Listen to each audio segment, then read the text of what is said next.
जय जिनेन्द्र, जय Jinendra. Last class का कोई क्वेश्चन है तो ज़रा बता देना। किसी को कोई क्वेश्चन है तो बता देना। हाँ हाँ हाँ, गुरुत्वाकर्षण बल हमने लास्ट क्लास में इसी पे छोड़ा था टॉपिक, बराबर। तो गुरुत्वाकर्षण बल ये ढूंढा था आइजैक न्यूटन ने, ये आप जानते हैं। लगभग ईस्वी सन 15वीं सदी में वो हुए, 1500 के आसपास, कुछ 1529 से ऐसी कोई डेट है। तब उन्होंने एक वृक्ष से सेब फल को नीचे गिरते हुए देखा और सर आइजैक न्यूटन को लगा कि पृथ्वी में सब वस्तुओं को अपनी ओर आकर्षित करने की, खींचने की शक्ति है। इसलिए उन्होंने गुरुत्वाकर्षण नाम दिया, आकर्षण। और वो भी गुरु, गुरु मतलब कोई बड़ी चीज़। गुरु का अर्थ होता है बड़ी चीज़, मतलब पृथ्वी के अंदर ऐसा बड़ा आकर्षण है। गुरुत्वाकर्षण का मतलब क्या हुआ? गुरु बड़ा और आकर्षण तो खींचने की शक्ति। तो गुरुत्वाकर्षण नियम इस हिसाब से हुआ कि वो आइजैक न्यूटन बैठे थे बगीचे में या कहीं गार्डन में और अचानक ऊपर से सेब गिरा, ज़मीन पे गिरा। तो उनको ये विचार आया कि पृथ्वी के अंदर ऐसी शक्ति है जो कोई भी चीज़ उस अपनी ओर आकर्षित करने की उसके अंदर ये शक्ति, खास शक्ति है। इसलिए उन्होंने ये नियम दिया कि पृथ्वी में ऐसा पावर है जो अपनी ओर सब चीज़ को आकर्षित करता है। उन्होंने ये गुरुत्वाकर्षण नियम बताया। अब कुछ सालों के बाद, मतलब कम से कम 250 जो 250 साल के बाद, कम से कम 250, 250 साल के बाद एक और साइंटिस्ट हुए। उन्होंने ये नियम को खारिज कर दिया। खारिज मतलब उन्होंने कहा कि ऐसा कुछ है ही नहीं। ध्यान दीजिए, ये बात पे बहुत ध्यान देने वाली बात है ये, कि आज एक नियम बन रहा है, जो साइंटिस्ट ऐसा नियम बना रहे हैं और दूसरे साइंटिस्ट इस नियम को तोड़ रहे हैं, उसको कैंसिल कर रहे हैं। कैंसिल करने का कारण बड़ा होना चाहिए, छोटी तो बात होगी नहीं। अब बड़ा कारण क्या था ये समझने जैसा है। उन्होंने ये कहा कि गुरु पृथ्वी के अंदर गुरुत्वाकर्षण जैसा कोई बल नहीं है। कारण के में उन्होंने जवाब दिया है, उन्होंने तो नहीं दिया है लेकिन एक वैज्ञानिकों ने ऐसा माना कि ये बड़ी हिस्टोरिकल गलती है। पृथ्वी यदि सब वस्तुओं को अपनी ओर आकर्षित करती है तो जब आग निकलती है और जब धुआं उड़ता है ना, वो नीचे जाने की बजाय ऊपर चला जाता है। समझ में आया? ऊपर चला जाता है। तो ये उन्होंने कहा कि अगर पृथ्वी में आकर्षण करने की शक्ति होती तो धुएं को भी वो अपनी ओर खींचती। आप कागज़ के टुकड़े भी देख सकते हो। कागज़ के टुकड़े, फूल तो बिल्कुल हल्का फुल्का है, वो भी टूटेगा तो ज़मीन पे गिरेगा। एप्पल टूटेगा तो भी ज़मीन पे गिरेगा। कोई भी बर्ड अगर मर जाएगा हवा में उड़ते उड़ते तो भी ज़मीन पे गिरेगा।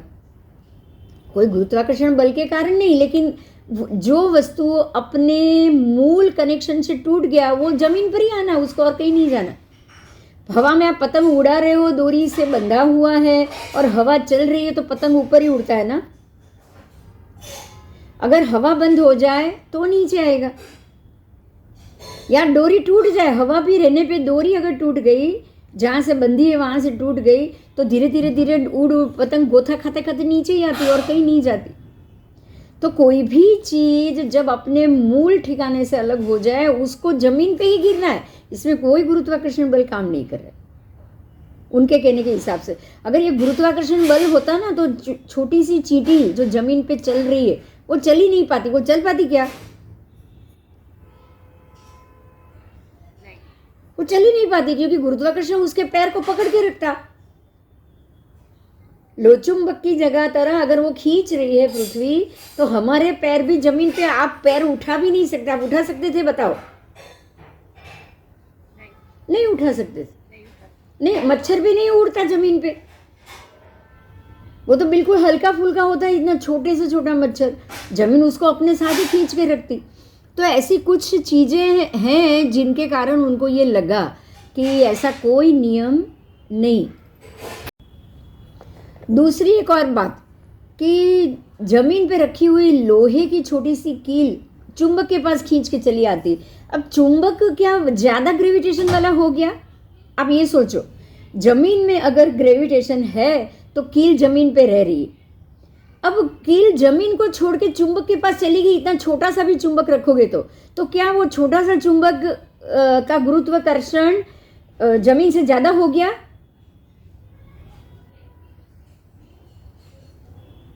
आप चुंबक को ऐसे हवा में रखो, कील के ऊपर हवा में रखो तो कील उठ के हवा से ऊपर उठ के चुंबक पे चिपक जाएगी कि नहीं? तो जमीन से इतने छोटे से चुंबक का जमीन से ज्यादा गुरुत्वाकर्षण तो पॉसिबल नहीं है ना, नहीं पॉसिबल। इसका मतलब ये हो गया कि जमीन में गुरुत्वाकर्षण है ही नहीं। अब समझ में आ रहा है? एप्पल को तो जमीन पे ही गिरना था, ये कोई इत्तेफाक नहीं है, ये कोई कारण नहीं है, इसमें कोई लॉजिक नहीं है कि भाई ये जमीन पे गिरा मतलब कि जमीन में गुरुत्वाकर्षण बल है, ये कोई कारण ही नहीं है। एप्पल को या किसी को भी जमीन पे गिरना है, आप इधर से यहाँ से कागज का टुकड़ा छोड़ोगे तो भी जमीन पे आने वाला। ठीक है, तो जो जमीन में गुरुत्वाकर्षण पृथ्वी में है, ये नियम आज से 250 साल पहले एक साइंटिस्ट ने खारिज कर लिया है। इन सवालों के कोई जवाब नहीं है, जबकि वास्तविकता ये है कि अपनी लघु या गुरु प्रकृति के कारण वस्तुएं नीचे या ऊपर की ओर गति करती है। अब धुएं में बिल्कुल लघु प्रकृति है, धुएं में बिल्कुल ये हवा की जैसा है। धुआं कैसा है? हवा की जैसा है। तो हवा जहां लेके जाएगी वहां धुआं जाएगा कि नहीं?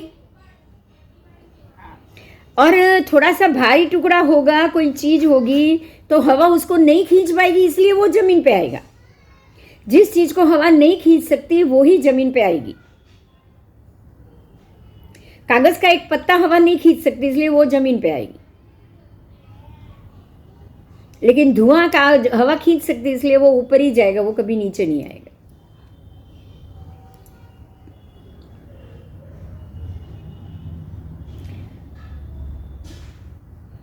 इसीलिए अपनी लघु या गुरु प्रकृति के कारण वस्तुएं या तो नीचे जाएगी या ऊपर जाएगी, इसमें गुरुत्वाकर्षण की कोई भूमिका नहीं। न्यूटन के हाँ ચુંબક પાછળ કયું પ્રિન્સિપલ છે કે જે ખેંચે છે, જે લોખંડને ખેંચે છે, બરાબર? એની પાછળ શું પ્રિન્સિપલ છે? प्रिंसिपलમાં પણ એવું છે કે अगर कोई ज़्यादा बड़ा वजनदार चीज होगी तो वो नहीं खींच पाएगा, लोचुंबक खुद उसकी तरफ चला जाएगा। लोचुंबक लोहे को खींच सकता है और किसी को नहीं। देखिए, पहले तो ये प्रिंसिपल है, बराबर, लोहा को ही खींचेगा और लोहा उससे हल्का होगा तो ही खींचेगा, नहीं तो लोचुंबक खुद उधर चला जाएगा। लोचुंबक कुछ नहीं, एक ऐसी धातु है जो लोहे को अपनी तरफ खींच के रख रहा है, बस। एल्यूमिनियम को नहीं खींचता है, वो किसी भी दूसरी धातु को नहीं खींचता है, सिर्फ लोहे को ही खींचता है। और अगर लोहे की साइज बड़ी हो गई तो लोचुंबक खुद उसकी तरफ चला जाएगा। वो तो ऐसी धातु ही है कि जो दोनों एक दूसरे की तरफ आकर्षित हो रही है। वो भी जमीन से निकली हुई एक धातु है, नैसर्गिक धातु। अब कोयला कैसा है? देखिए, ध्यान दीजिए, कोयला कैसा है? वो हमेशा जलेगा ही जलेगा, वो आग में जल के धुआं राख बन जाएगा। बनता है कि नहीं बनता है? बनता है ना। जमीन में से निकले हुए अब्रक के टुकड़े को आप जलाओ, क्या धुआं निकलेगा? वो राख बनेगा? नहीं बनेगा, नहीं बनेगा। टुकड़ा ही है वो भी, कोयला भी जमीन से निकला हुआ खनिज है और वो अब्रक का टुकड़ा भी जमीन से निकला हुआ खनिज है। मतलब ये है कि हर एक खनिज के अंदर अपने अपने गुणधर्म होते हैं, वो मूल प्रकृति होती है, मूल रूप की प्रकृति। तो अब जो पारा होता है ना, पारा और तेजन तुरी, वो दो धातु को अगर मिक्स कर दे तो सोना बन जाता है, सीधा वो सोना में कन्वर्ट हो जाएगा। कुछ तेजन तुरी मिट्टी होती है, मिट्टी, उसका नाम ही तेजन तुरी। तो पारा और तेजन तुरी वो दोनों को मिक्स कर दिया ना तो सोना हो जाएगा। इसलिए बोलते हैं कि पारसमणि लोहे को सोना बना देती है। समझ में आया? लोहे को सोना, क्योंकि वो जमीन से निकला हुआ लोह तत्व ही है। लोह का मतलब ही खनिज तत्व। तो यहाँ हमारे पास ये बात है कि अपनी अपनी मूल प्रकृति है। लोहचुंबक में अपनी अपनी मूल जो तत्व है वो अपनी मूल प्रकृति है, लोखंड की अपनी मूल प्रकृति है। तो वो दोनों मूल प्रकृति के अंदर एक दूसरे के प्रति आकर्षण है, तो वो दोनों को एक दूसरे की तरफ खींचना ही खींचना। ठीक है, ये उसका स्वभाव है, उसको हम ये कहेंगे नैसर्गिक स्वभाव।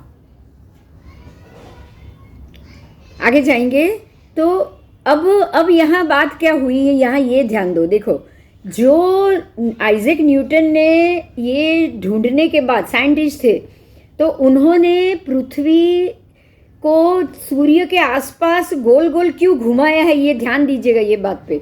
ये पृथ्वी सूर्य के आसपास गोलाकार में घूम रही है, सारे ग्रह नक्षत्र सूर्य के गोलाकार में घूम रहे हैं, इसलिए उन्होंने ये नियम बताया कि ये गुरुत्वाकर्षण बल है जिसके कारण आसपास घूम रहा है। अब यहाँ बहुत अच्छे से ध्यान देना है। देखो, इन्होंने किस बात को वो कहाँ ले गए। उन्होंने क्या कहा कि सारे ग्रह सूर्य के आसपास गोलाकार में घूम रहे हैं, तो सूर्य के अंदर गुरुत्वाकर्षण बल है जो सारे ग्रह को अपनी तरफ खींच के रख रहा है। समझ में आ रहा है? अगर सूर्य के अंदर गुरुत्वाकर्षण बल है तो सूर्य पृथ्वी की तरफ खींचता या पृथ्वी सूर्य की तरफ खींचती? उन्होंने क्या कहा, सेब नीचे गिरा, पृथ्वी में गुरुत्वाकर्षण बल है। अब पृथ्वी सूर्य के आसपास घूम रही है तो सूर्य में गुरुत्वाकर्षण बल है। समझ में आ रहा है?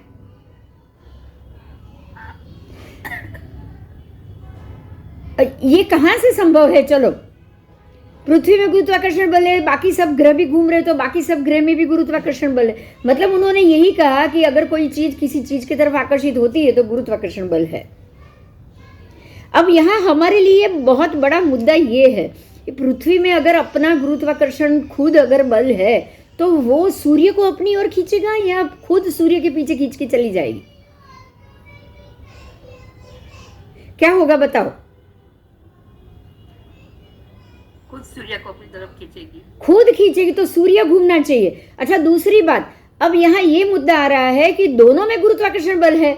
सूर्य में गुरुत्वाकर्षण बल है जो सभी ग्रह नक्षत्रों पृथ्वी को अपने में पकड़ के घुमा रहा है, ये उनका एक मुद्दा है, बराबर।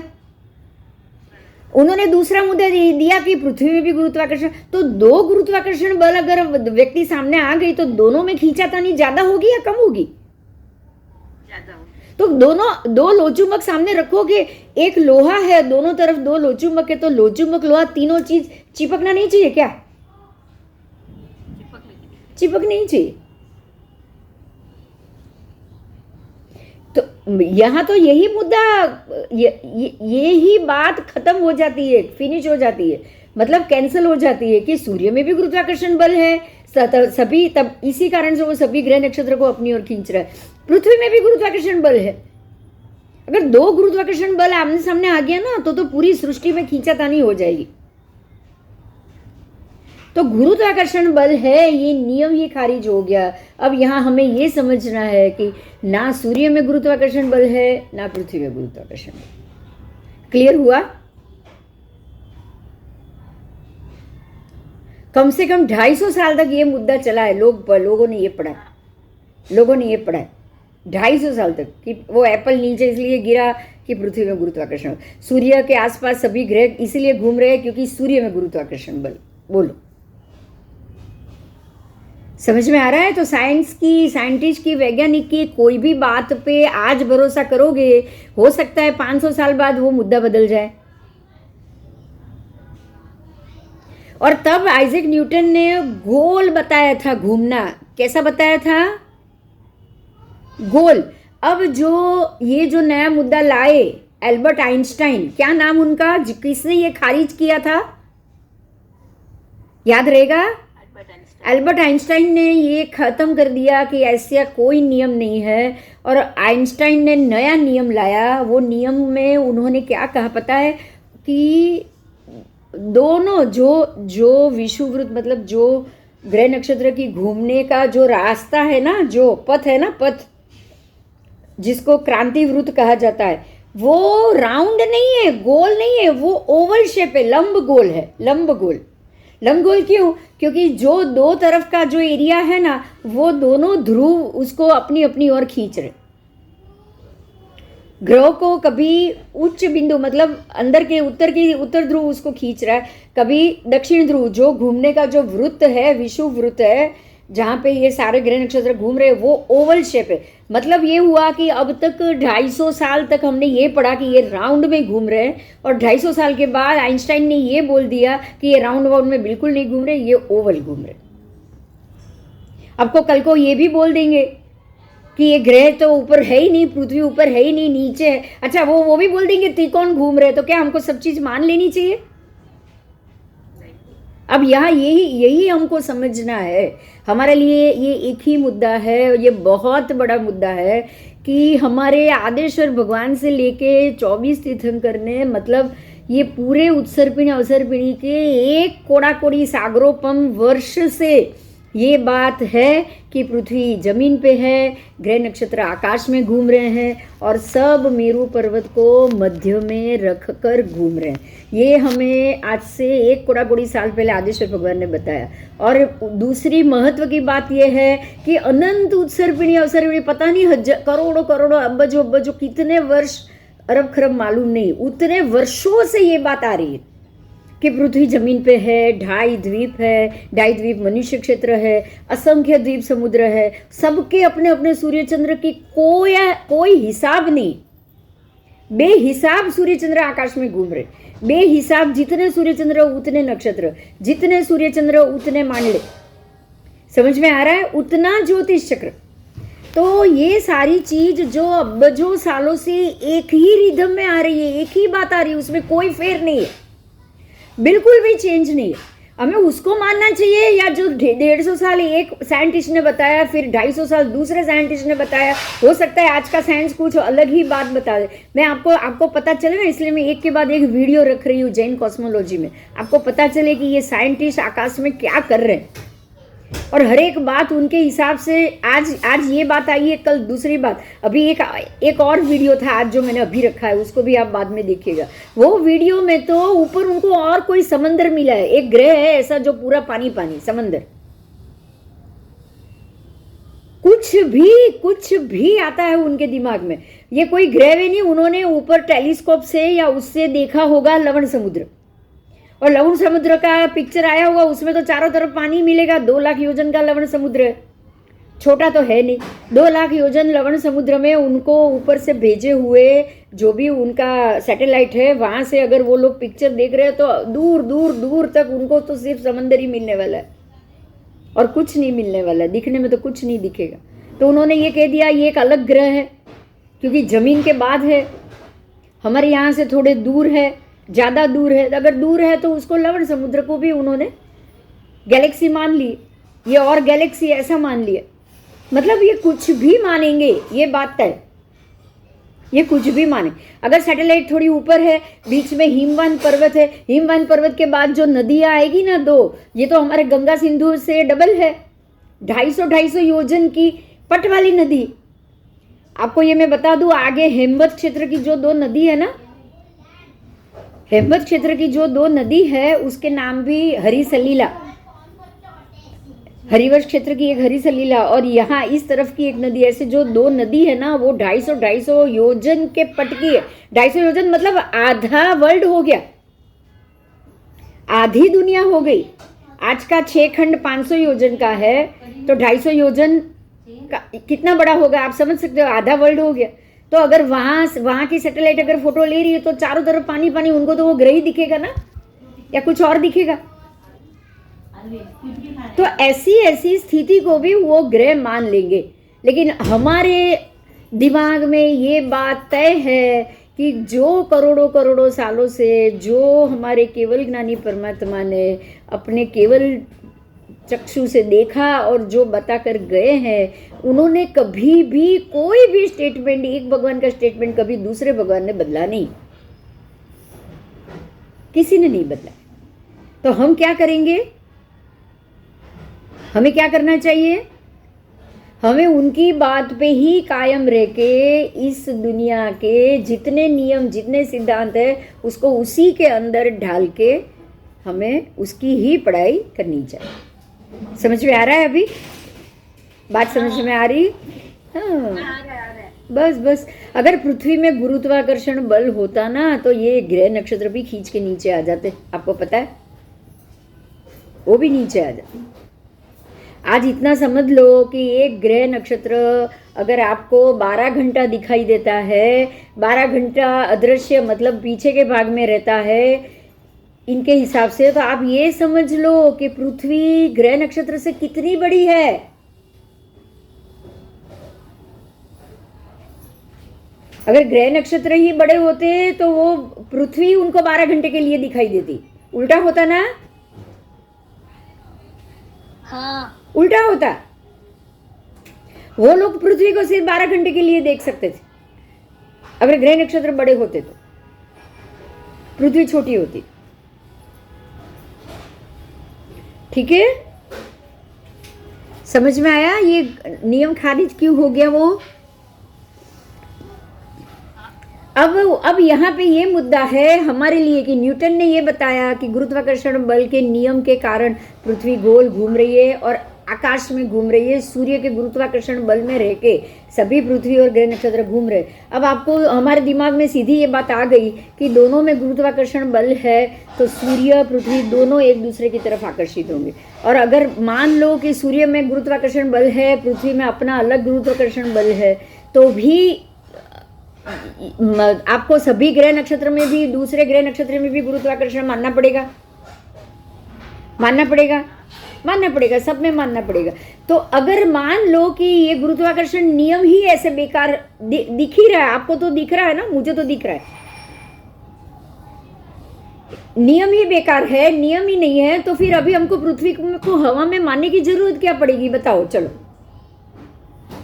अब कौन से गुरुत्वाकर्षण बल ही नहीं है तो पृथ्वी हवा में कैसे लटकेगी?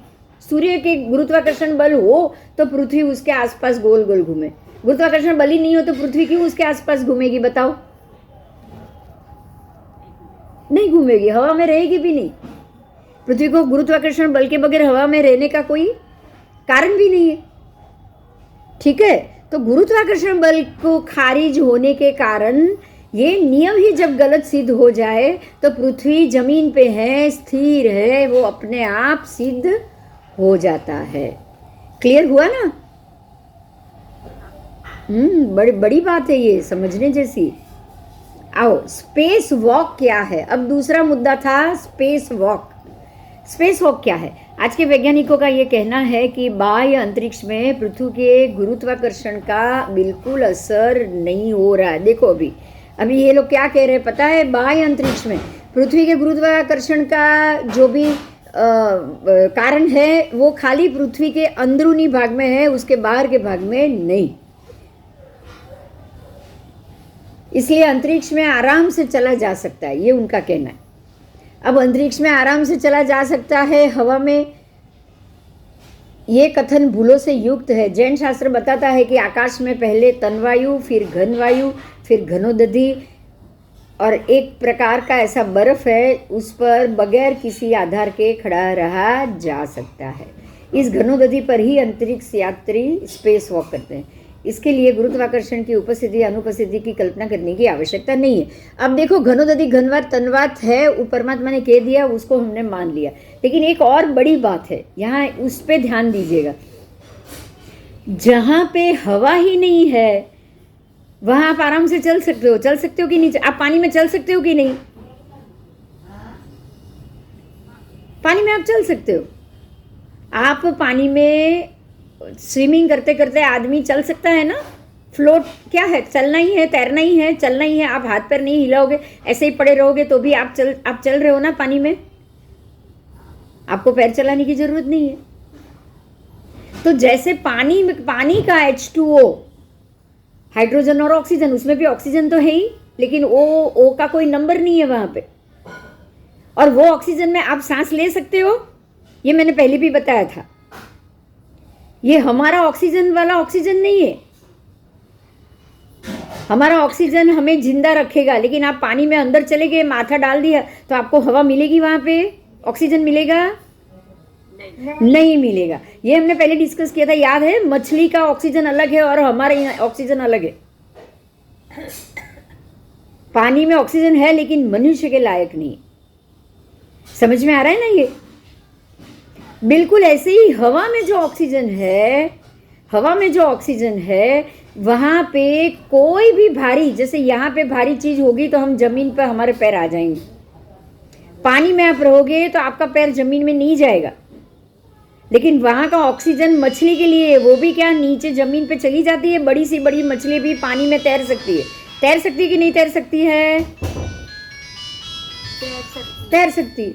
तो वहाँ पानी का जो ऑक्सीजन है वो भी किसी भी चीज को वहाँ पे नीचे डुबाएगा नहीं।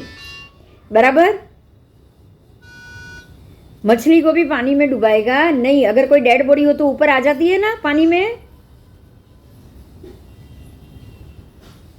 कोई लकड़ा डालो ऊपर ही आ जाएगा, सिवाय पत्थर डालो तो ही। और पत्थर भी ऐसे थे, ऐसे ही तो राम नाम का ब्रिज नहीं बना था दरिया में।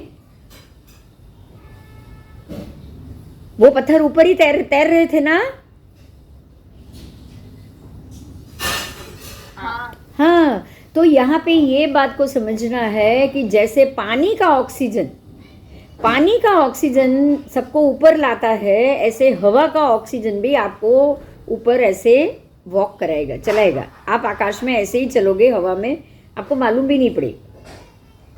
उसको आपका शरीर को कोई जमीन या कोई आधार देने की कोई ज़रूरत नहीं। और अगर इंसान अगर ऐसे चल सकता है, रोबोट ऐसे चल सकता है, तो क्या आपके प्लेन नहीं चल सकते? आपके सैटेलाइट नहीं चलेंगे? चलेंगे कि नहीं चलेंगे? चलेंगे। आज जो भी सैटेलाइट ऊपर भेजे हैं वो ऐसे ही चल रहे हैं ना। जो भी उसको क्या बोलेंगे हम, रॉकेट छोड़ते हैं, वो ऐसे ही ऊपर जाने, नीचे ही ईंधन है, बाद में तो कोई ईंधन है नहीं उसके अंदर। तो कुछ स्पेस के कुछ एरिया में जाके तो वो अपने आप ही गोल गोल घूम रहे हैं, उसको वहाँ ईंधन की भी जरूरत नहीं। हवा में वो आराम से रहेंगे, वो नीचे भी नहीं पड़ेंगे, गिरेंगे, उतरेंगे। बराबर? तो अब यहाँ ये प्रश्न है कि वहाँ की हवा अलग हो गई कि नहीं हो गई? हमारे जैसी हवा होती तो वो जमीन पे आ जाते ना। वहाँ हमारे जैसे नहीं, इसलिए वो हवा में तैर रहे हैं, जिसको स्पेस वॉक कहेंगे। तो अगर पृथ्वी उधर है तो पृथ्वी का वातावरण अलग हो, उसका वातावरण अलग हो, ये कैसे पॉसिबल है? पॉसिबल ही नहीं। दोनों का वातावरण अलग हो तो पॉसिबल ही नहीं है। तो ऑटोमेटिकली पृथ्वी जमीन पे ही आ गई ना। ऑक्सीजन धीरे धीरे एक एक लेयर बदलेगा उसका। जैसे जैसे हवा में जाओगे, बीच बीच के घनवात, तनवात, घनोदधि, भगवान ने बोला ही है ये सब। तो वो वातावरण अपने अपने एरिया और उसकी हवा को बदलते जाएंगे बस। तो पृथ्वी फिर हवा में रही, ये बता दो। चलो अभी नहीं रही, उसको जरूरत ही नहीं है। और सारे ग्रह हैं ऊपर है, जो जो ऊपर ग्रह है वो वातावरण के ऊपर, वो सारे हवा में गोल गोल घूम ही रहे हैं, तैर रहे हैं। वो सबका अपना चलने का एरिया अलग है, तो कभी दो टकराए भी नहीं, कोई ग्रह खत्म भी नहीं हुआ। बराबर? और अभी आपने, अगर आज मैंने एक और न्यूज़ रखी थी न्यूज़पेपर में, हेडिंग, अगर आपने आज वो सुनी देखी हो तो, कि जो अमेरिका ने जो इससे पहले एक रॉकेट छोड़ा था, वो रॉकेट अभी कुछ एरिया, मतलब अपनी जो लाइन एंड लेंथ है ना, वहाँ से वो मिसप्लेस हो गया है। उसने वो एरिया छोड़ दिया है, आउट ऑफ कंट्रोल हो गया है। और ऐसा हो सकता है कि वो अभी जो हमारे यहाँ से चंद्रयान छोड़ा है उसकी ऑर्बिट में आ जाए और दोनों टकरा जाए। समझ में आया अभी मैं क्या बोली? वो उन्होंने जो रॉकेट छोड़ा था पहले, वो ये ऑर्बिट में था, और उसके बाद जो चंद्रयान छोड़ा गया वो इसके नीचे के ऑर्बिट में थी। अब दोनों ऐसे, ये ऐसे ही गोल घूम रहा है और ऊपर वाला भी ऐसे ही गोल, दोनों ऐसे गोल गोल गोल घूम रहे हैं। समझ में आ रहा है अभी अपने एरिया में? अब ऊपर वाले ने अपनी लाइन एंड लेंथ खो दी तो वो सड़क के नीचे आ जाएगा। अब वो नीचे आ जाएगा तो जब ये घूम रहा है तो ये नीचे उतर गया, तो ये दोनों टकरा सकते हैं ना। हाँ, अब ये संभावना उधर हो गई।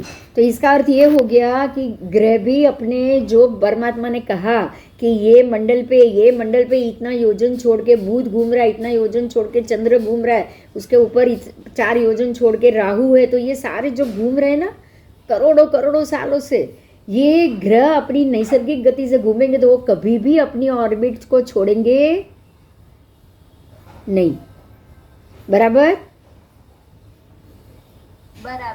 और यहाँ से हम जो सैटेलाइट छोड़ते हैं तो कंट्रोल हमारा नीचे से है, तो कभी कभी हमारे गलती या कंप्यूटर या कुछ भी उसके पावर की गलती से भी ऑर्बिट छूट जाएगी कि नहीं छूट जाएगी? छूट जाएगी। तो वो छूट सकती है, लेकिन ग्रहों की ऑर्बिट कभी भी नहीं छूट सकती। ये सारी चीज़ों से क्लियर हो रहा है, हमारा कॉन्सेप्ट और ज़्यादा क्लियर हो रहा है। आपको क्लियर हुआ? हाँ, आपको क्लियर हो गया?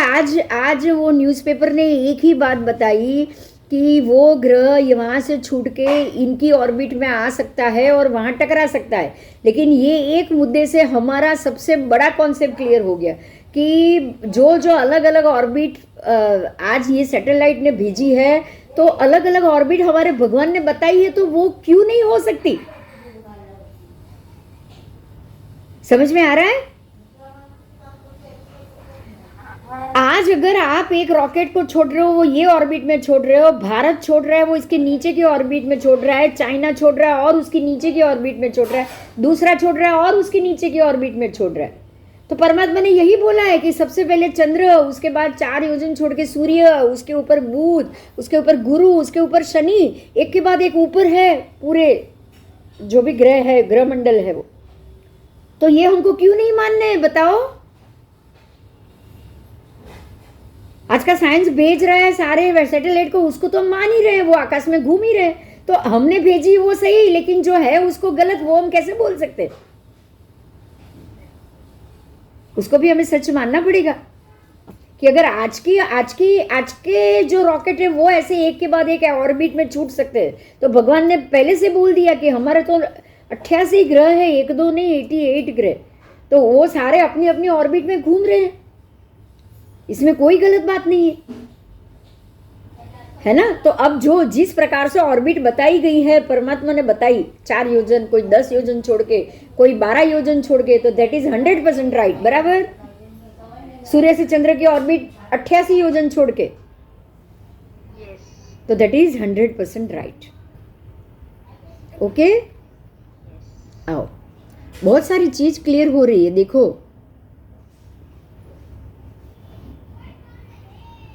ठीक है, तो खड़ा रहना कोई अलग बात नहीं है। आप वहाँ कोई भी खड़ा रह सकता है, क्योंकि ग्रह खड़े हैं, सारे के सारे ग्रह हवा में ऐसे ही खड़े हैं, बिल्कुल आधार के बगैर, वो भी इतने बड़े बड़े टन के वजन वाले। तो क्या अंतरिक्ष यात्री खड़ा नहीं रह सकता? हाँ, कौन सी बड़ी बात है उसमें? ये तो बिल्कुल छोटी बात। चलो आगे जाएंगे। अंतरिक्ष में शीत बहुत है, मतलब वो लोग कह रहे हैं कि वहाँ ठंडक बहुत है। अब उन्होंने कहा कि शीत है, शीत मतलब बर्फ, शीत मतलब 0 डिग्री, -डिग्री टेम्परेचर।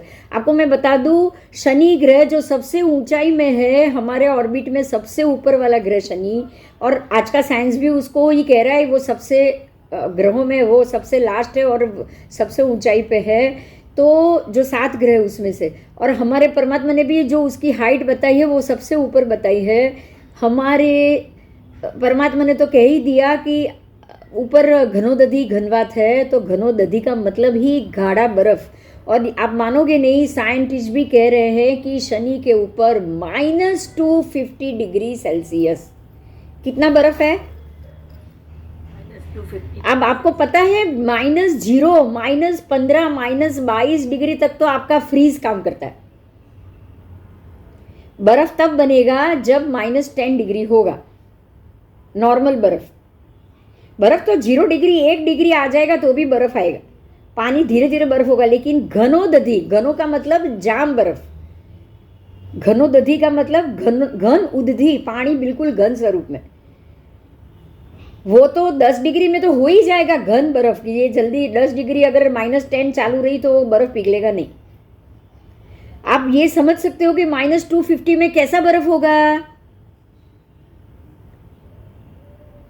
समझ में आया? तो ये तो परमात्मा ने बताया ही है कि आकाश में घनोदधि, घनवात, तनवात। घनवात मतलब जो वायु घूम ही नहीं रहा है वो भी है। फिर तनवात मतलब बिल्कुल पतला वायु।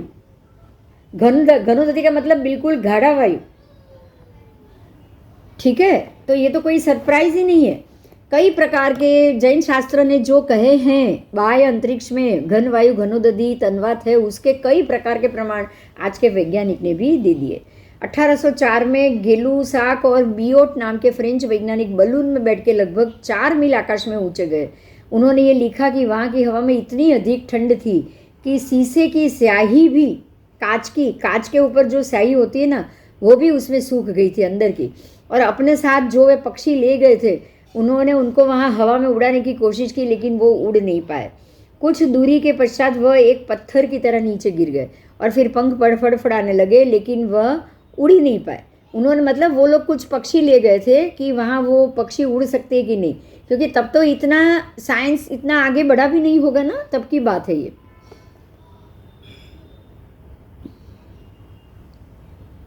आओ, वहाँ इतनी अधिक घनी होती है हवा। हवा घन स्वरूप है। घन स्वरूप मतलब आप कोई भी चीज़ उसमें आप चला ही ना पाओ, वो स्टेबल ही रह जाए। तो फेफड़ों में भी वो संग्रहित नहीं की जा सकती, क्योंकि फेफड़े में भी हवा को घूमना पड़ेगा। जाम हवा तो वहाँ भी नहीं चलती है। इसके लिए जैन शास्त्र में जो बात कही है कि बाहरी अंतरिक्ष में घन वायु होती है, तो घन वायु बाहरी अंतरिक्ष में है, तो वहाँ अगर हम, आपको ये पता है कि अंतरिक्ष यात्री अगर वहाँ बिना ऑक्सीजन गए तो क्या वो जी पाएंगे? नहीं। पानी के अंदर आप बिना ऑक्सीजन गए आप जी पाओगे? तो वो दोनों जगह घन वायु है। और हम जहाँ सांस ले रहे हैं वहाँ तन वायु है, पतली वायु है।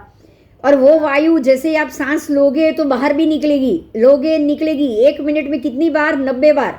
कितनी बार? 90 बार। 1 मिनट में 90 बार आपके फेफड़े सांस लेते हैं, फूलता है बंद होता है, फूलता है बंद होता है, फूलता है बंद होता है। तो वो पतला वायु हो तो ही, अगर घन वायु हो तो बिल्कुल मूवमेंट होगी उसकी? नहीं होगी। बस, बहुत सिंपल लॉजिक। तो हम जहाँ रह रहे हैं वहाँ पतली वायु है, इसीलिए वहाँ पे मूवमेंट है, हम सांस ले सकते हैं, ये ऑक्सीजन सांस लेने के काबिल है। जो अंतरिक्ष में है वो घन वायु है। वो घन वायु के कारण वहाँ आप ब्रीदिंग ही नहीं कर सकते, वहाँ कोई प्राणी जीवित नहीं रह सकता। प्राणी नहीं मिलेगा आपको, कोई जीव नहीं मिलेगा।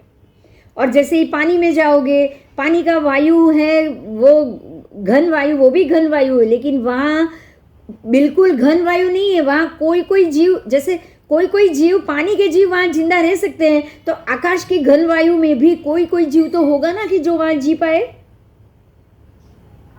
होगा ही। जैसे हम एलियन बोलते हैं, जैसे और कोई प्राणी बोलते हैं ऊपर, जैसे कि हमारे तो भगवान ने बोला है कि ग्रह के एक ग्रह के कितने 4000 घोड़े, 4000 घोड़े जो उत्तर दिशा में वो ग्रह को रथ खींचने वाले, 4000 हाथी वो पूर्व दिशा में खींचने वाले, 4000 अश्व और 4000 घोड़े, हाथी, अश्व, और चौथे कौन है? 4 है बैल, बड़द। वो चारों वृषभ, जिसको आप वृषभ बोलोगे, चारों दिशा में 4-4 हजार ऐसे हैं। वो देवी है, तो उनको किसी भी अपने जैसा शरीर होगा नहीं, तो उनको तन घन वायु चलता है। अब समझ में आया आपको कि देव कोई भी वातावरण, कोई भी वायु में जा सकते हैं? हाँ। अब ये क्लियर हुआ? हाँ। उनको ऐसी कोई, क्योंकि उनको शरीर ही नहीं है, वो शरीरधारी नहीं, और उनकी मृत्यु भी निश्चित है। उनको जितने साल जीना है वो कंपलसरी जीना है, तो उनके शरीर को उनकी श्वासोच्छ्वास की क्रिया ही नहीं हो रही है, तो फिर उनको कोई भी पतले वायु हो, जाड़े वायु, उनको कोई दिक्कत नहीं आएगी। अब तो ये क्लियर हो गया कि जहाँ देव रहते हैं वहाँ हम लोग जाके नहीं रह सकते, क्योंकि हमें श्वास के लिए पतला वायु चाहिए। क्लियर हो गया? तो जहाँ देव आकाश में है तो क्या हम लोग आकाश में रह पाएंगे? नहीं। अगर देव पानी के अंदर जा सकता है तो क्या हम लोग पानी के अंदर रह पाएंगे? नहीं। तो अब पृथ्वी कहाँ है? ना आकाश में ना पानी में। बोलो कितना कितना क्लियर कॉन्सेप्ट है, बताओ। हवा हवा के कारण एकदम क्लियर। चलो अब आगे मैं पढ़ूंगी। ये हवा इतनी अधिक घनी होती है, जो हवा में है वो आकाश में फेफड़ों में संग्रहित नहीं की जा सकती। मतलब कि आपके फेफड़े खुलबंद नहीं हो पाएंगे। तो इन इन इसके ये सारी बातों के कारण शास्त्र में कही बात कि बाहरी अंतरिक्ष में घन वायु है, तो ये बात साबित हो जाती है। आओ